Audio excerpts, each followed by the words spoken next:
Now, Steve Chalk observed it right. He said, it has been said that every great leader or teacher has one core message to determine everything they do and say that can be summed up in a sentence. One key note that provides the framework and unifies every other statement they make and action they take. It was true for Karl Marx, for Gandhi, for Martin Luther King, for Freud, and it's equally true for Jesus.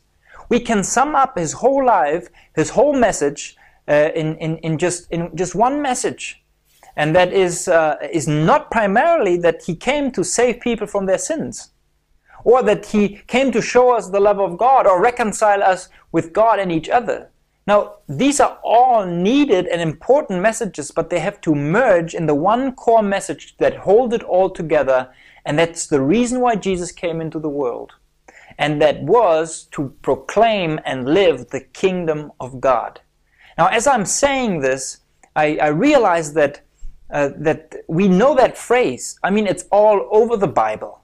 But do we really know what it means?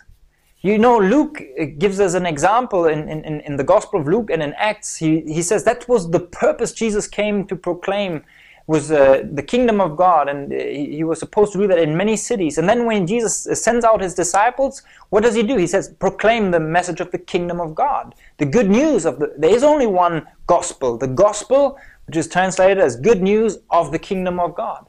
After Jesus died and was resurrected, for 40 days he spent time with his disciples. What did he talk about? Acts 1:4, things concerning the kingdom of God. Then the evangelist Philip in Acts 8 and the apostle Paul in Acts 28 all talked and preached the good news of the kingdom of God. Now, even though every theologian, I guess, would agree that the kingdom of God is at the center of the message of Jesus, the bad news is that the evangelical church, that's my tribe, that's my background, has lost the message of the kingdom of God over the last 50 to 100 years. It's unbelievable how few sermons there are preached on the message and the meaning of the kingdom of God.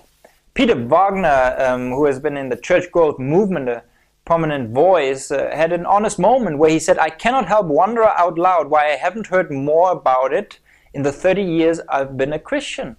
I certainly read about it enough in the Bible, but I honestly cannot remember any pastor whose ministry I've been under actually preaching a sermon on the kingdom of God. As I rummaged through my own sermon barrel, I now realize that I myself have never preached a sermon on it.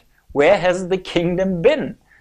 That's a great question. Where is the kingdom? And then even better and more important, what is the kingdom of God all about? Because if we get that wrong, we get it all wrong. If that was the center of the message of Jesus, we need to know and we need to be able to define the kingdom of God.